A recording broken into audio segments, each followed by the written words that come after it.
Welcome to Delivering Miracles, a podcast to teach women like you tips and strategies on how you can have a safer pregnancy so you can bring home a healthy baby.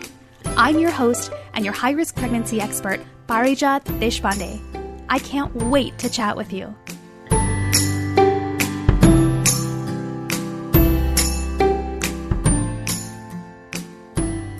A rose by any other name would smell as sweet. You might have heard that quote from Shakespeare's Romeo and Juliet. It's a really popular phrase and quote from that play because it talks about how names really don't mean anything. It's her way of kind of telling him that it doesn't matter what family you're from, it doesn't matter what your name is, we can still be in love. Right? And that was a quote that I was thinking about a lot recently when I was thinking about the words that we use when we describe and talk about our stories, whether it's our journey through infertility, our journey through a high-risk pregnancy, a journey through the NICU, the postpartum journey, our journey through healing from loss, whatever that might be.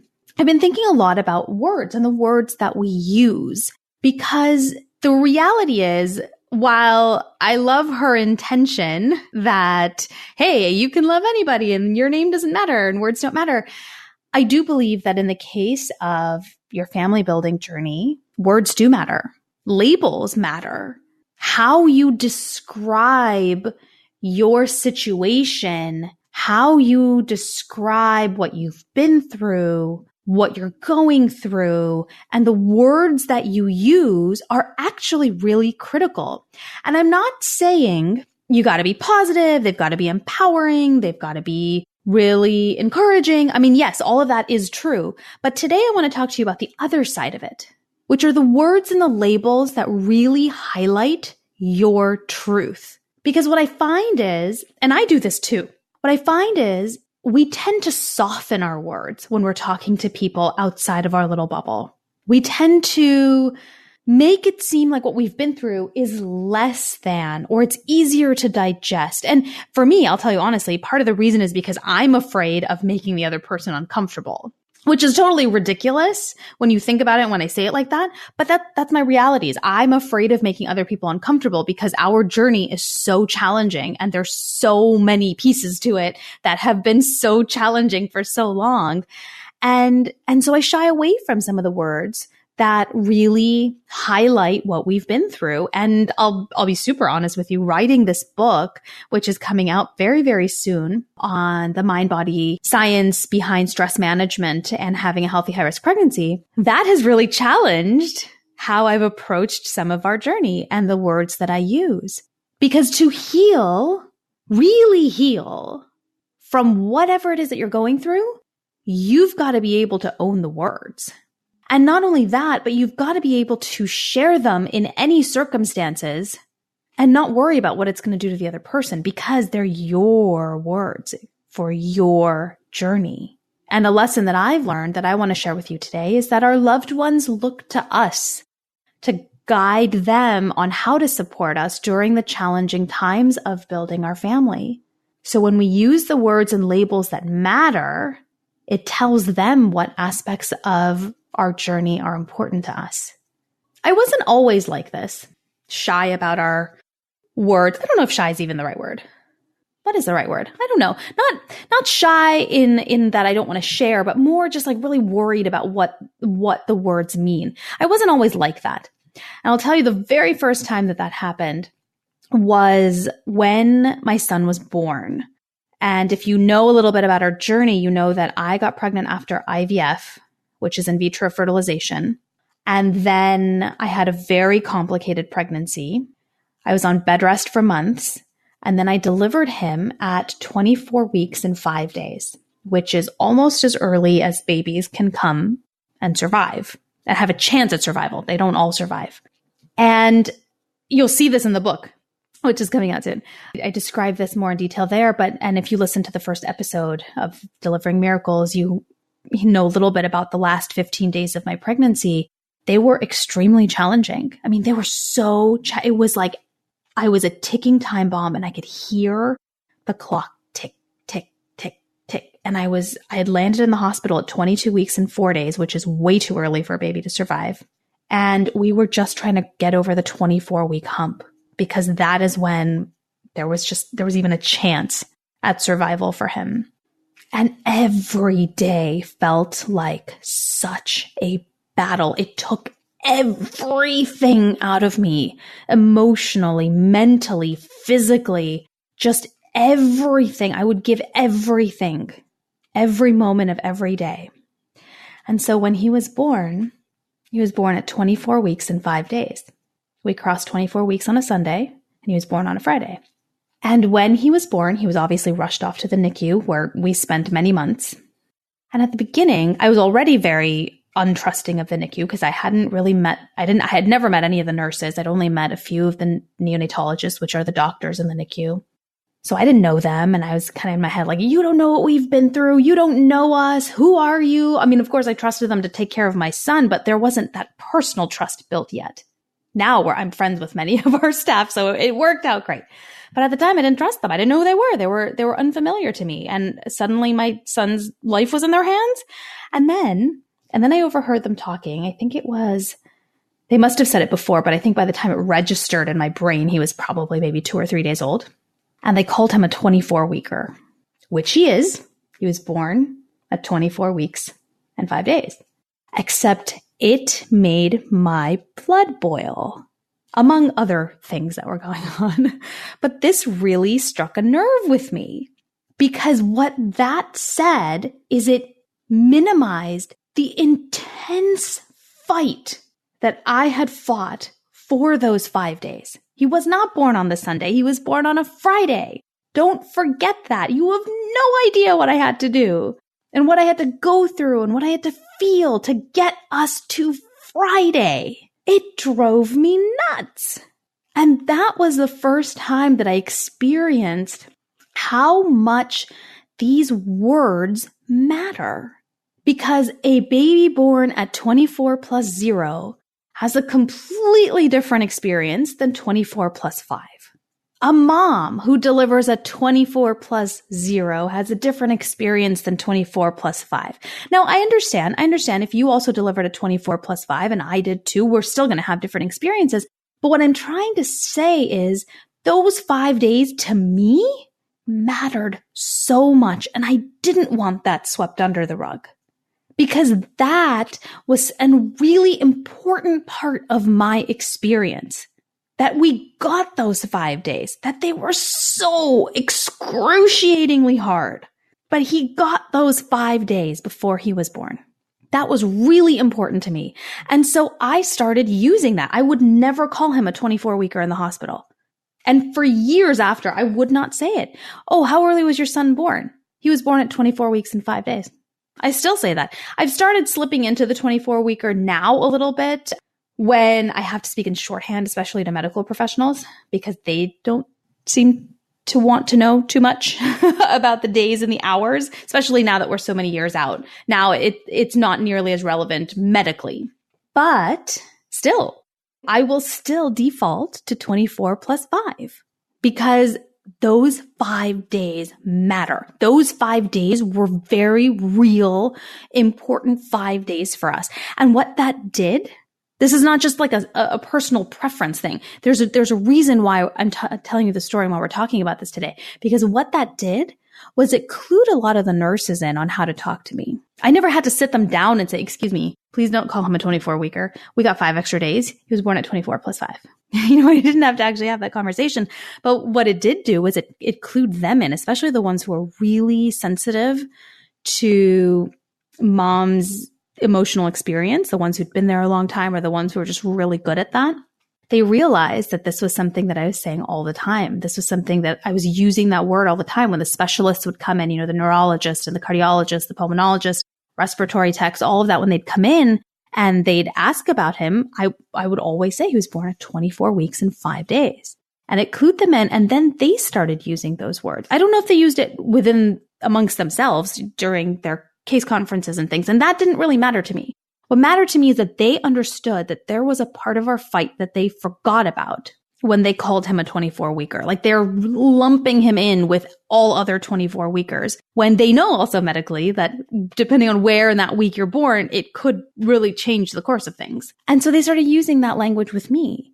And then what that did was they started asking about that experience. What were those 5 days like? What happened in that last week? And then it started to matter, right? And now we're not talking medically. They knew that. They had my chart. They knew what had happened in that week and how my health had impacted him and how that triggered labor and all of that. They knew all that. But as they got to know me, and because we were in the NICU for so long, we got to know pretty much everybody in the unit quite well. But they started asking about those details. And that's how that community was formed for me. But it wouldn't have happened this way had I not held on to the words that were important to me. And in this case, one of them, I have many of them, right? This was just the first time that it really occurred to me, hey, I don't like the words you're using to describe my story and my journey, because my journey is not of delivering a 24-weeker. It's delivering a baby at 24 weeks and 5 days. This may not be an issue for you, right? But we've all got these very specific details about our story that highlight the important aspects of our journey that are the kind of anchor points or the critical points of our story that we don't want people to gloss over because they matter to us. And when they matter to us, we can create a community around that. We can find our support system around those critical aspects of it. And when that happens, we start shaping our identity. We start shaping our experiences. We start shaping our healing around these anchor points so that I went from being adamant and angry about having delivered at 24 plus 5 to being sad about it, to being ashamed of it, to now being proud of it. It's like a wound that creates that tissue kind of grows around. These anchor points matter. They're important. And they're important for your healing journey. They're important for helping you create community and helping you create that connection and really anchor you in your story to say, hey, this is mine. It's to give you that ownership. Say, this is my story and this is the important part of it that I want you to know about and I want you to honor. This comes up a lot when we talk about families who lose a baby. Right? You might have read articles that are floating around on the internet about how when somebody loses a baby, you should use the baby's name. I think a lot of people shy away from doing that because a lot of people are afraid, oh, I don't want to make you feel bad. So I don't want to remind you that baby Oliver passed away or, baby Jane is gone or something like that. So I won't use the name. I'll just kind of skirt around it. And it's actually the opposite. It's actually the opposite. When you lose somebody, and this is not just for babies, it's just when you lose anyone, right? Use the person's name. I had a client who joined my Healing Hearts After Loss program, which is a bereavement program to help women who want to get pregnant again, work through their grief so they can prepare their bodies for pregnancy again. And she had a miscarriage at 7 weeks, but she already had a name for the baby. Now, miscarriage is really tricky, especially early miscarriage like this, because I think in general, it's also really hard for people to wrap their heads around the fact that there was a baby. At 7 weeks, you're not really showing. There's really no outward sign of it. And if you don't tell anyone, nobody really knows. So there's already that kind of stigma and that kind of, was this even really a pregnancy? That kind of feel amongst a lot of people. It can happen. And then, so she was dealing with that. And then she shared with me that she had a name for the baby. They had actually decided the name long before she was pregnant. And because she was pregnant after IVF, she knew whether she was having a boy or girl, and they had a name picked out. And so much of the work that we had done was around her feeling like, why is this such a big deal? Like it was only 7 weeks. I shouldn't have to want this, but I really want people to use this baby's name. I really want my mom to ask me how I'm feeling about losing baby, insert name. I'm not sharing it obviously for confidentiality reasons, but she really wanted that.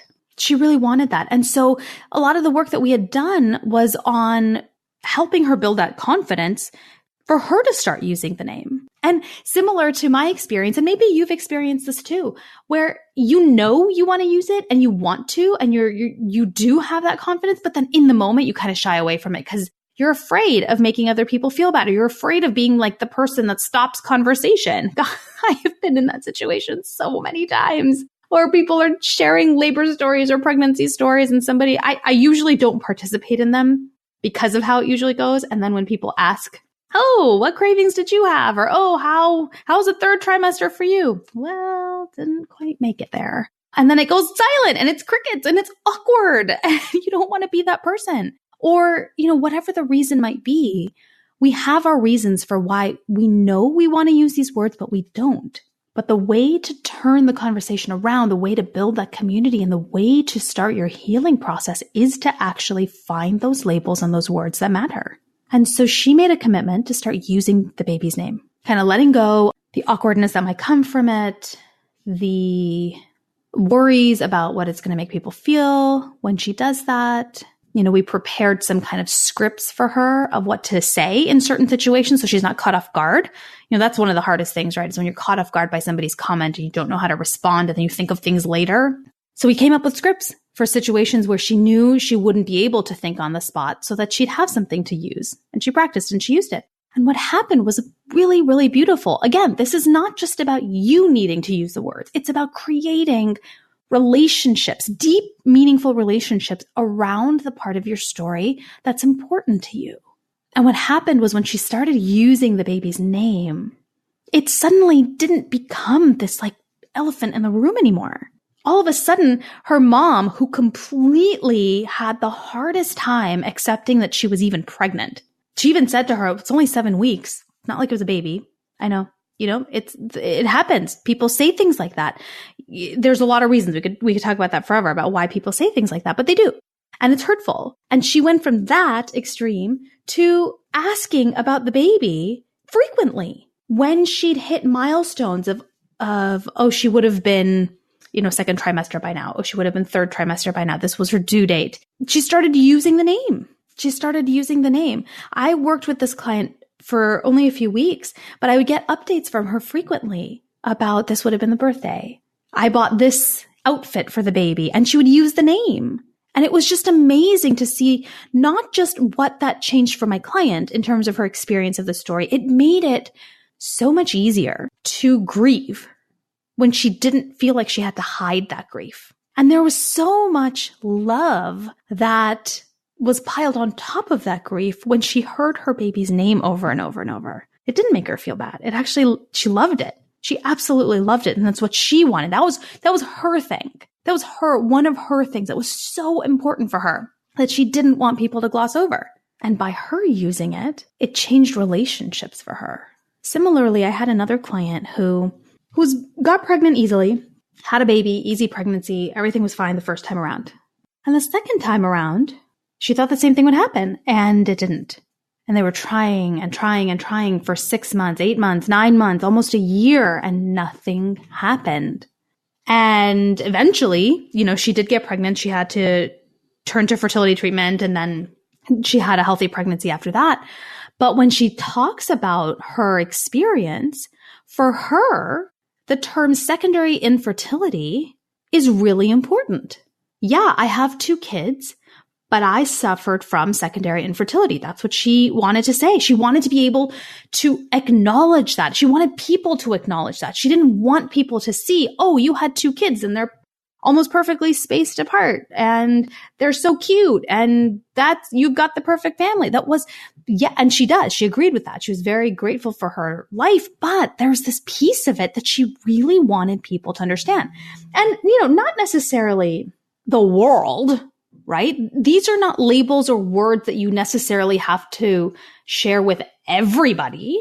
There might be very select few people in your life where it's important that they get the story and they use the words that you use that are important to you. And for her, it was her inner group of people, her family and her friends. And she wanted them to know that, hey, I struggled with this second one. Is it because she was not willing to let go of that struggle? Of course not. Right? We talk all the time about being able to be grateful and grieve at the same time. That's what she was doing. This was an important part of her journey. This was an important part of her experience that she didn't want people to gloss over because she didn't want to have to gloss over it. So she started talking about it. She started using the term secondary infertility. And if you're not sure what that is, it just means that you have a history of, it's actually, I have personal issues with this definition, but basically they say that you are able to get pregnant and have a baby. I think the term is have a successful delivery or something really vague like that the first time, and then you are not able to get pregnant the second time. It's a really vague, weird description. And I actually want to do a whole episode on this with a reproductive endocrinologist because I have a lot of issues with the way that that's described. But it essentially means you were able to have a baby the first time and you are having trouble the second time or third or whatever. Secondary infertility is what it means. And we're actually going to do an entire episode about this next week, where one of my friends comes on and shares her experience, the emotional side of secondary infertility. So that's coming up. But this is all to say, again, what are the words that you're using or not using, but that are important to you to use? What are they? Because I don't want you to shy away from them. I don't want you to hide from them. I don't want you to keep them to yourself around people who you want to acknowledge these labels and these words, right? Again, we're not saying tell the whole world. It's not like have a sign everywhere you go and broadcast it unless you want to. Great. But if you don't want that, that's okay. I'm not saying you have to. I'm saying for your healing, for your ability to create deep, meaningful connections and a community around you to help support you as you're going through it, as you're healing from it, you've got to use the words that are important to you. And the way to do that is really to start using them yourself. Your loved ones are looking to you, to guide them on how to support you during these challenging times of building a family. So use the words, use the labels that are important to you, and they will follow. There's two things to consider here, though. It's not just that simple. Nothing is, right? Two things that I want to share with you about this before we wrap up, which is maybe you're on board. Maybe you're not like me where you're worried about making other people uncomfortable. And that's awesome. Something I'm striving for. So maybe you're okay with it. Maybe you're okay with using your words and your labels, and you are leading with that and you're using them. And there are people that are following your lead and able to use them with you, your baby's name or certain diagnoses that are really important for you to consider, or certain gestational ages and how specific they are, things like that, right? Maybe that's happening. I have a friend actually who I love this so much. And I have not figured out my way of doing this, but I love that when somebody asks her, how many children do you have? Or, oh, you have 2 children. She always answers, no, I've got 6, 2 in my arms, 4 in heaven. And she just says it like the sky's blue. I'm wearing a red shirt. I've got 6 kids. It's something I totally aspire to. Still, even if you do that, which she does very, very well. She has so much confidence around her when she says that. There are still going to be people who are going to get uncomfortable. It's their own stuff. They can't handle the grief. They can't handle the reality. They can't handle whatever it is that's being stirred up by them, by the words that you're using. They just can't go there. That's their stuff. That's not yours. Them being unable to use your words as you're trying this out and practicing and putting yourself out there, them being unable to meet you with that and use the words that are important to you, that doesn't diminish your journey or your experiences. That doesn't change the fact that it's important to you to use those words at all. And you shouldn't stop, right? It's your choice at that point. What happens with that relationship? Do you back off? Do you educate? Do you have a conversation about it? Do you just kind of say, okay, well, Jane doesn't know. She's not ever going to use this word. So maybe we don't talk about this, but we can talk about everything else with each other. It's your choice. It's your choice. I know relationships changing is a really big source of stress and grief and a lot of angst during infertility and a high-risk pregnancy, having a baby in the NICU and postpartum complications, all of that. Relationships change and it's hard. It's really, really challenging.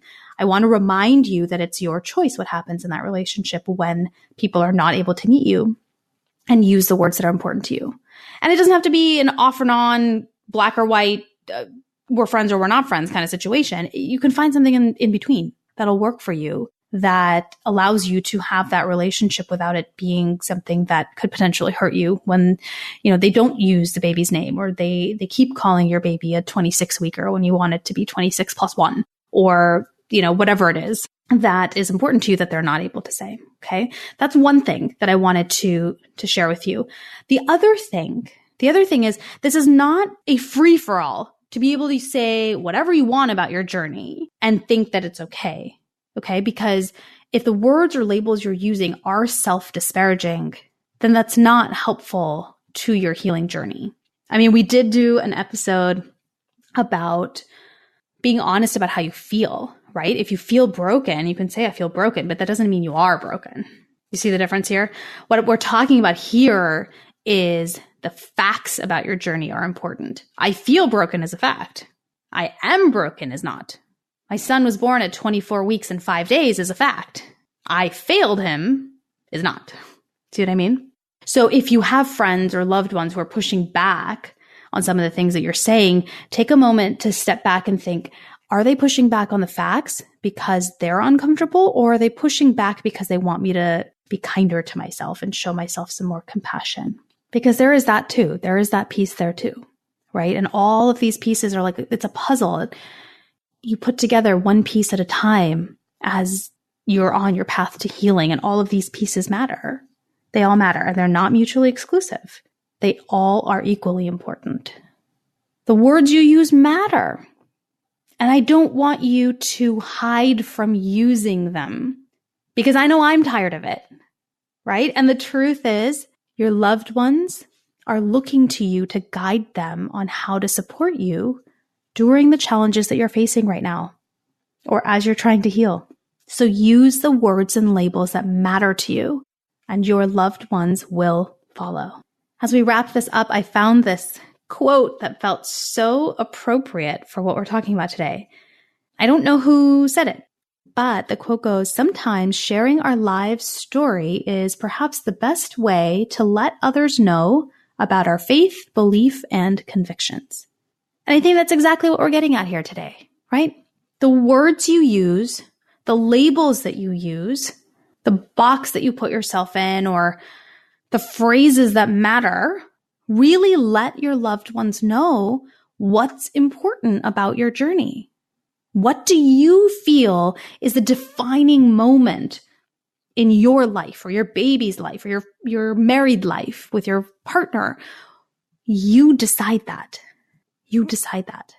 And the words that you use really let people know this is the anchor in that story. This is the part that's really important to her. And the ones that are able to do it will start using those words too. And oh my gosh, I can't tell you, when you experience it, it's amazing. The healing that comes from that, the permission of being able to use the words as they are. 24 plus 5.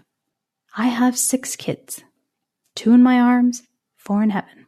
Just to be able to say that, oh man, it is truly a healing experience every single time you're able to say that, and the person on the other side is able to hear it. So use them. Use your words. Use the words that matter and that are important to you. Thank you so much for joining me here today. Topics like these are really ones that I love. The reality, the real stuff, right? The stuff that nobody's talking about. Stuff that I wish somebody told me, right? These little things that we keep brushing to the side, but really do matter. So I love talking about this stuff, and I hope that you do too. And if you liked today's episode, please head over to iTunes and subscribe and leave a review so more and more women who are going through infertility and a high-risk pregnancy, bed rest, having a baby in the NICU, or trying to heal from it all after it's all over can tune into Delivering Miracles and learn how they can just get through this, because it is freaking hard, man. It's hard. And if you're going through infertility, a high-risk pregnancy, are on bed rest or in the NICU or healing afterwards, after baby's home, I would love for you to check out my resource library at parijatdeshpande.com/masterclass, where we have a bunch of resources for every step of the family building journey for you to check out and learn more about. We're still building out this library. So if you don't see a topic that you're looking for, shoot us an email and let us know, because we may just have something cooking behind the scenes for you that's almost ready to come out. So check it out and let me know what you think. Also, I would love to stay in touch. So follow me on Twitter, Facebook, Instagram, and Pinterest at Parijat Desh. That's Parijatdesh. You decide what's important about your story and your journey. You decide what words are important, what labels are important, and which ones you want to hold on to, because they are the anchor points and the defining moments of your path to being where you are right now. Use them with confidence, use them often, and others will follow. Take it one day, one step at a time. You can do this.